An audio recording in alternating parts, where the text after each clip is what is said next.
2,000 ರೂಪಾಯಿ ಹೆಣ್ಮಕ್ಳಿಗೆ ಕೊಡಬೇಕು ಅಂತ ಬರೆದವನು ನಾನೇ. ಅಕ್ಕಿನ ಹೆಚ್ಚು ಮಾಡಬೇಕು ಅಂತ ಬರೆದವನು ಅಂದ್ರೆ ನನ್ನ ಕೈಲಿ ಬರ್ಸಿದ್ರು.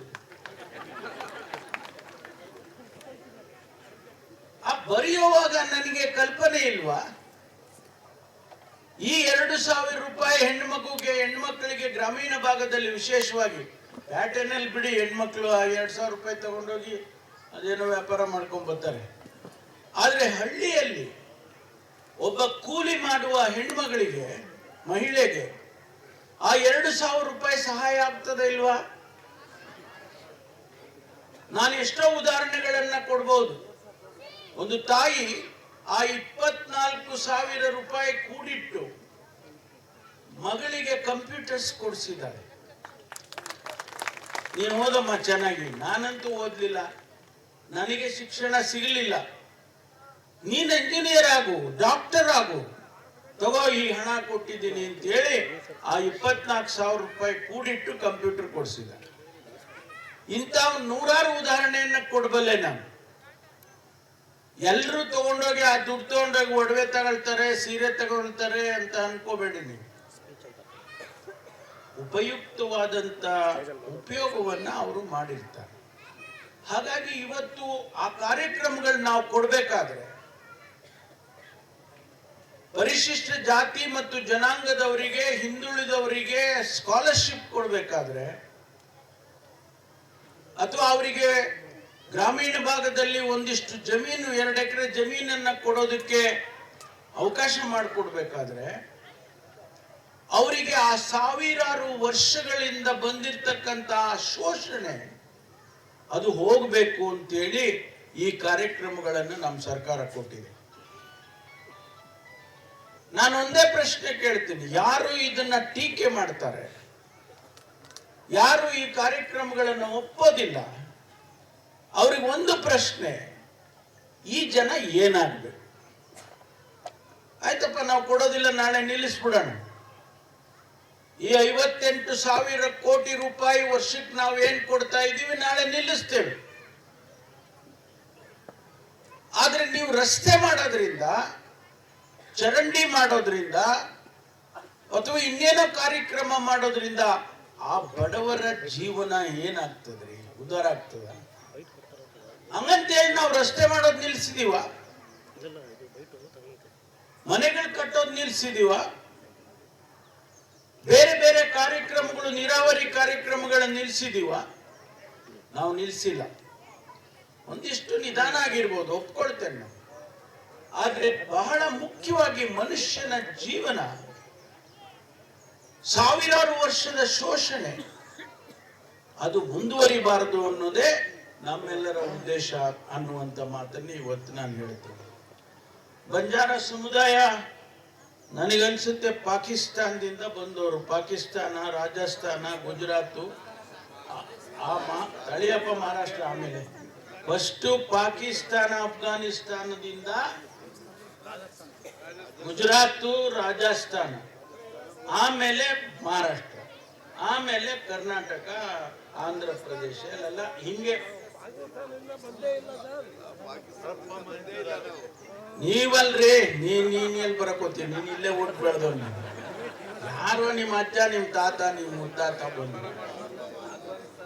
ಹರಪ್ಪ ಮೊಹೆಂಜದಾರೋ ಕಾಲದಿಂದ ಹಿಂದಕ್ಕೆ ಹೋದ್ರೆ ಈ ಸಮುದಾಯ ಎಲ್ಲೂ ಒಂದು ಕಡೆ ನೆಲೆ ನಿಲ್ತಾ ಇರ್ಲಿಲ್ಲ. ನೊಮ್ಯಾಡ್ಸ್ ಎಲ್ಲೂ ಒಂದು ಊರಿನಲ್ಲಿ ಮನೆ ಕಟ್ಕೊಂಡು ಆರಾಮಾಗಿ ಇರ್ತಿರ್ಲಿಲ್ಲ. ಈಗಲೇ ನೀವು ಮನೆ ಮಾಡ್ಕೊಂಡಿರೋದು ಎಲ್ಲ ಆ ಊರಾಗ. ಇವತ್ತು ರಾತ್ರಿ ಈ ಊರು, ನಾಳೆ ಬೆಳಗ್ಗೆ ಗಾಡಿ ಕಟ್ಕೊಂಡು ಇನ್ನೊಂದು ಊರು, ಅಲ್ವೇನಪ್ಪ? ಇದು ಜಿಪ್ಸೀಸ್ ಅಂತ ಕರೀತಾರೆ ಯುರೋಪ್ ದೇಶದಲ್ಲಿ. ರೊಮೇನಿಯನ್ ಜಿಪ್ಸೀಸ್, ಹಂಗೇರಿಯನ್ ಜಿಪ್ಸೀಸ್, ಅವರೆಲ್ಲ ಹಂಗೆ. ಅವರು, ನಾನು ಒಂದ್ಸಾರಿ ಪ್ರಭು ಅವರೇ, ನಾನು ಫಾರಿನಲ್ಲಿ ಓದುವಾಗ ಒಬ್ಬ ಯಾರೋ ಇಂಥ ಗಿರಾಕಿ ಸಿಕ್ಕಿದ ನನಗೆ, ಇದೇನ ನಾಯ್ಕನಂತವನು. ಅವನು ಹೇಳ್ದ ನನಗೆ, ನಾವು ಹಂಗೇರಿಯಿಂದ ಬಂದಿದ್ದೀವಿ, ಆಸ್ಟ್ರೇಲಿಯಾದಲ್ಲಿ ಹಂಗೇರಿಯನ್ ಜಿಪ್ಸಿಸ್ ನಾವು, ಹಿಂಗೆ ಎಲ್ಲ ದೇಶಾಂತರ ಬಂದು ಇಲ್ಲಿ ಸೆಟ್ಲ್ ಆಗಿದ್ದೀವಿ. ಇವತ್ತಿಗೂ ನಾವು ಪೂಜೆ ಮಾಡೋದು ಪಾರ್ವತಿಯನ್ನು. ನಾವು ಪಾರ್ವತಿ ಪೂಜೆ ಮಾಡಿ ಬೇರೆ ಬೇರೆ ಹೆಸರಿನಲ್ಲಿ ಪೂಜೆ ಮಾಡ್ತಾರೆ. ಅಂದ್ರೆ ಇವತ್ತು ನೀವು ನೆಲೆ ನಿಂತಿದ್ದೀರಾ. ಇವತ್ತು ತಿಪ್ಪಾಪುರದ ತಾಂಡ ಇರ್ಬೋದು, ಇನ್ನೊಂದು ತಾಂಡ ಇರ್ಬೋದು, ಮತ್ತೊಂದು ತಾಂಡ ಇರ್ಬೋದು, ಇವತ್ತು ನಿಮಗೆ ನೆಲೆ ನಿಲ್ಸಿದ್ದೀರಿ. ಈ ಅಲೆಮಾರಿಗಳು ಅನ್ನೋದು ನಿಂತಿದೆ. ಈಗ ಒಂದು ಊರು, ನಿಮ್ದು ಒಂದು ಅಡ್ರೆಸ್, ಪರ್ಮನೆಂಟ್ ಅಡ್ರೆಸ್ ಇದೆ. ಈಗ ಅವಾಗ ಪರ್ಮನೆಂಟ್ ಅಡ್ರೆಸ್ ಇರ್ತಿರ್ಲಿಲ್ಲ, ಈಗ ಒಂದು ಪರ್ಮನೆಂಟ್ ಅಡ್ರೆಸ್ ಇದೆ. ಅದಕ್ಕೆ ನಮ್ಮ ಸರ್ಕಾರ ಏನ್ ಮಾಡಿದೆ, ಈಗ ಸಿದ್ದರಾಮಯ್ಯನವ್ರು ಏನ್ ಮಾಡಿದ್ದಾರೆ ಅಂದ್ರೆ, ಈ ತಾಂಡಗಳನ್ನ, ಈ ಗೊಲ್ರಹಟ್ಟಿಗಳನ್ನ, ಇವುಗಳನ್ನ ಕಂದಾಯ ಗ್ರಾಮ ಅಂತ ಮಾಡಿದ್ರು. ಯಾತಕ್ಕೆ ಕಂದಾಯ ಗ್ರಾಮ ಅಂತ ಆಗ್ಬೇಕು ಅಂದ್ರೆ, ಸರ್ಕಾರದ ಸವಲತ್ತುಗಳು ಸಿಕ್ಕತ್ತೆ. ಒಂದು ಬೋರ್ವೆಲ್ ಹಾಕ್ಬೇಕು ಅಂದ್ರೆ ನಿಮ್ಮ ಊರೇ ಎಲ್ಲ ಕಣೆ, ಎಲ್ಲಿಂದ ಬೋರ್ವೆಲ್ ಹಾಕೋದು ನಿಮ್ಗೆ ಅನ್ನೋ ಕಾಲ ಇತ್ತು. ಆದ್ರೆ ಈಗ ನಮ್ಮ ಜಿಲ್ಲೆನಲ್ಲಿ ಸುಮಾರು 90 ತಾಂಡಗಳಿಗೆ, ಗೊಲ್ರಹಟ್ಟಿಗಳಿಗೆ ಕಂದಾಯ ಗ್ರಾಮ ಅಂತ ಡಿಕ್ಲೇರ್ ಮಾಡಿದೆ ನಮ್ಮ ಜಿಲ್ಲೆಯಲ್ಲಿ. ಅದೇ ರೀತಿ ಇಡೀ ರಾಜ್ಯದಲ್ಲಿ ಎಲ್ಲೆಲ್ಲಿ ಲಂಬಾಣಿ ತಾಂಡ ಇದೆ, ಗೊಲ್ರಹಟ್ಟಿ ಇದೆ, ಬೋವಿಹಟ್ಟಿ ಇದೆ, ಅವುಗಳನ್ನೆಲ್ಲ ನಾವು ಕಂದಾಯ ಗ್ರಾಮಗಳು ಅಂತ ಮಾಡಿ ಅವರಿಗೊಂದಿಷ್ಟು ಶಕ್ತಿಯನ್ನು ಕೊಡ್ತಕ್ಕಂಥ ಕೆಲಸ ನಮ್ಮ ಸರ್ಕಾರ ಮಾಡಿದೆ. ಇದು ಬಹಳ ದೂರದೃಷ್ಟಿಯನ್ನ ಇಟ್ಕೊಂಡು ಮಾಡಿರೋ. ಯಾವುದೇ ಅಭಿವೃದ್ಧಿ ಆಗ್ಬೇಕಾದ್ರೆ, ನೀವಿರುವಂತ ಊರು ಅಭಿವೃದ್ಧಿ ಆಗ್ಬೇಕಾದ್ರೆ ಸರ್ಕಾರದ ಸವಲತ್ತುಗಳು ತಲುಪಬೇಕು. ಅದಕ್ಕಾಗಿ ಆ ಕೆಲಸವನ್ನು ನಾವು ಮಾಡಿದ್ದೇವೆ ಅನ್ನುವಂಥ ಮಾತನ್ನು ಈ ಸಂದರ್ಭದಲ್ಲಿ ಹೇಳ್ತೇನೆ. ನಾನು ಇನ್ನೂ 5-6 ಪ್ರೋಗ್ರಾಮ್ ಇದೆ, ಇನ್ನೂ ಹೊರಡಬೇಕು. ಅದಕ್ಕೆ ಹೆಚ್ಚು ಸಮಯ ತಗೊಳ್ಳೋದಕ್ಕೆ ಹೋಗೋದಿಲ್ಲ. ನಾನು ಇಷ್ಟೇ ಹೇಳ್ತೀನಿ, ನಾನು ನಿಮ್ಮ ಜೊತೆಯಲ್ಲಿ ನನ್ನ ಕೊನೆಯ ಉಸಿರಿರೋವರೆಗೂ ಇದ್ದೇನೆ. ಯಾಕೆಂದ್ರೆ ನನಗೆ ರಾಜಕೀಯ ಬದುಕನ್ನು ಕಟ್ಟಿಕೊಳ್ಳೋದಿಕ್ಕೆ, ನನ್ನ ರಾಜಕೀಯ ಜೀವನಕ್ಕೆ ನೀವು ಮಾಡಿರುವಂತ ಸಹಾಯ ಅದು ಹೆಂಗ್ರಿ ಮರೆಯಕ್ಕಾಗತ್ತೆ? ಹೆಂಗ್ ಮರೆಯಕ್ಕಾಗತ್ತೆ? ಇವತ್ತೇನಾದ್ರೂ ನಾನು ಮಂತ್ರಿ ಆಗಿದ್ದೇನೆ, ಮುಖ್ಯಮಂತ್ರಿ ಆಗಿದ್ದೆ, ಮತ್ತು ಪ್ರದೇಶ ಕಾಂಗ್ರೆಸ್ ಸಮಿತಿ ಅಧ್ಯಕ್ಷನಾಗಿದ್ದೆ. ಇದಕ್ಕೆಲ್ಲ ಕಾರಣ ನೀವುಗಳಲ್ಲದೆ ಮತ್ತೆ ಯಾರಪ್ಪ ಹೇಳಿ? ನೀವೇ ಅದನ್ನ ನನಗೆ ಸಾಧನೆಯನ್ನ ಮಾಡಿಕೊಟ್ಟಿದ್ದೀರಿ ಅಂತಕ್ಕಂಥ ಮಾತನ್ನು ಈ ಸಂದರ್ಭದಲ್ಲಿ ಹೇಳ್ತೇನೆ. ಮತ್ತು ನೀನು ಹೇಳಿದ್ರೆ ಆಗುತ್ತೆ, ಆಯ್ತು ಸುಮ್ಮನಿರಪ್ಪ, ಸುಮ್ಮನೆ ಈಗ ಹೇಳ್ಕೊಂಡಿರೋದೇ ಸಾಕಾಗಿದೆ ನಮ್ಗೆ. ಈ ಬೆಳಗ್ಗೆ ಹೇಳೋರ್ರೆ ಆಯ್ತು ಬಿಡ,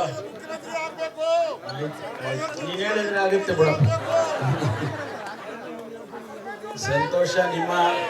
ನಿಮ್ಮ ಅಭಿಮಾನಕ್ಕೆ, ನಿಮ್ಮ ಪ್ರೀತಿಗೆ ನಾನು ಆಭಾರಿಯಾಗಿದ್ದೇನೆ. ಅದನ್ನೆಲ್ಲ ನಮ್ಮ ಪಕ್ಷದಲ್ಲಿ ನಮ್ಮ ವರಿಷ್ಠರು ಅವೆಲ್ಲ ತೀರ್ಮಾನ ಮಾಡ್ತಾರೆ. ಅದ್ರ ಬಗ್ಗೆ ನಾನು ಏನು ಮಾತಾಡಕ್ಕೆ ಹೋಗೋದಿಲ್ಲ. ಅದರಿಂದ ಇಷ್ಟೇ ಇವತ್ತು ಬಹಳ ಸಂತೋಷ ಆಗಿರ್ತಕ್ಕಂಥ ಇಷ್ಟೊಂದು ಸಂಖ್ಯೆಯಲ್ಲಿ ತಾವೆಲ್ಲರೂ ಇಡೀ ಜಿಲ್ಲೆಯಿಂದ ಬಂದಿದ್ದೀರಿ. ನಿಮ್ಮ ಕಾರ್ಯಕ್ರಮ ಬಹಳ ಸಂತೋಷದಿಂದ ಭಾಗವಹಿಸಿದ್ದೀರಿ. ನಮಗೂ ಕೂಡ ಅಷ್ಟೇ ಸಂತೋಷ ಆಗಿದೆ ಅಂತಕ್ಕಂಥ ಮಾತನ್ನು ಹೇಳಿ, ಇವತ್ತು ಕೆಲವು ದಿನವತ್ತಲೆಯಲ್ಲಿ ನಮ್ಮ ನಾರಾಯಣ್ ನಾಯ್ಕು ಕೆಲವು ಬೇಡಿಕೆಗಳನ್ನು ಕೊಟ್ಟಿದ್ದಾರೆ. ಅದನ್ನೆಲ್ಲ ಓದಕ್ಕೆ ಹೋಗಲ್ಲ. ಆದರೆ ನಾನು ಒಂದೇ ಮಾತಲ್ಲಿ ಹೇಳಿದ್ದೀನಿ, ನಾನು ನಿಮ್ಮ ಜೊತೆಯಲ್ಲಿದ್ದೇನೆ. ಯಾವುದೇ ಕಾರ್ಯಕ್ರಮ ಇದ್ದರೂ ಕೂಡ ಅದಕ್ಕೆ ಸಹಕರಿಸ್ತೇನೆ ಅಂತ ಹೇಳಿ ಈ ಸಂದರ್ಭದಲ್ಲಿ ಹೇಳಿ ನನ್ನ ಮಾತು ಮುಗಿಸ್ತೇನೆ. ಎಲ್ಲರಿಗೂ ನಮಸ್ಕಾರ. ಜೈ ಹಿಂದ್, ಜೈ ಕರ್ನಾಟಕ.